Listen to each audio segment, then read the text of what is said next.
Hi, I want to talk about uniform circular motion, what it is, and how we can determine the size of any acceleration that would be resulting when we have uniform circular motion.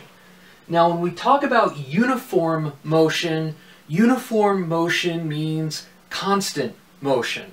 And for constant motion, we often refer to uniform motion as constant velocity. Now the circular part, though, isn't a constant velocity, because whenever something is turning, even if its speed isn't changing, the direction is.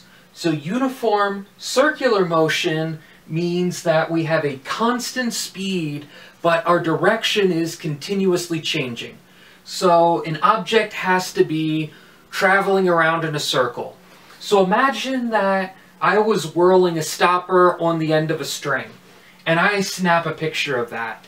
So if that stopper happens to be making an angle like this, there would be the string moving away from that stopper, and that force of tension follows the string away from the stopper. That force would have to be pushing towards the center of the circle. So from Newton's second law, that's saying that our acceleration should also be in towards the center of the circle, and for the sake of this picture, we're going to say that the object is rotating counterclockwise. So at the moment the photo was snapped, the object would be traveling up and to the left, and the position would be up and to the right. So I could draw the position vector for the location of that stopper. And then a little bit later, at time 2, that stopper will be in a slightly different position. So if this represents position 2, this represents position 1, my displacement is going to be location 2 minus location 1. And there's going to be some angle between those two, and both of those, since we're traveling around in a circle, would have the exact same size, and that size would just be the radius of our circle. Now, to take a look at the velocity, our velocity also has to be rotating. So if my velocity is initially up and to the left, if I wait a little bit longer, then my velocity is going to continue to change, so my second velocity would be rotated a little bit away from my initial velocity, and I would have a change in velocity, v2 minus v1, that would complete a similar isosceles triangle. And the angles of those two triangles, theta, would be exactly the same. Now the length of the two common sides here for the position triangle are the radius. For the velocity, both of those would be the speed of the object, since we said that the speed is constant. Well, r2 minus r1 is exactly the definition of my displacement, my change in location. v2 minus v1 is exactly the definition of my change in velocity. And as long as that angle is pretty small, we could approximate the size of that displacement as the radius times the angle of that triangle, and the size of our change in velocity as the speed times that exact same angle. Now if we want to make that, instead of an approximation, an exact result, we could take a limit of my change in position and change in velocity getting very, very, very, very small. And in that limit, we could say that our differential element of position, dr, has a size equal to our radius times an infinitesimal amount of angle, d theta.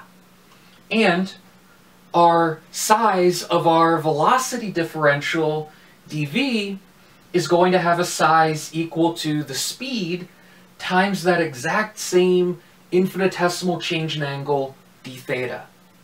And those two d thetas must be the exact same change in angle. So that means then, to solve for d theta here, d theta would be the size of my position differential divided by r, and d theta would also have to be the size of my velocity differential divided by my speed. Or, if I wanted to rearrange things, that size of that speed differential dv would equal the speed divided by the radius times the size of that position differential dr. And now we get to play the physicist's favorite game, fun with math. These differential elements are things that we can treat algebraically from a pragmatic approach to calculus. So there's no reason why I couldn't divide this infinitesimal dt by both sides. Now, if I look at that, time is a scalar quantity. There is no ordinal direction associated with time. It is an amount of change. So the only direction piece that we'd be gathering would be from that velocity, so it would be wholly appropriate to bring that dt into my magnitude. And the magnitude of dv dt as a vector is the magnitude of my acceleration. And the magnitude of dr dt, well, dr dt is my velocity. That would be the magnitude of my velocity. And the size of my velocity is my constant speed v.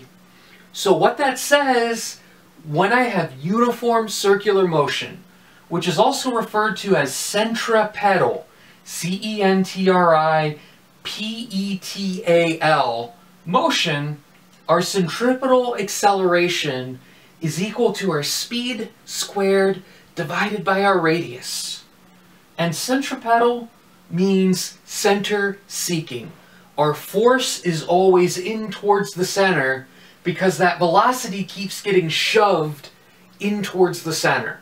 But because that force can keep changing direction, the velocity just keeps changing direction with that force.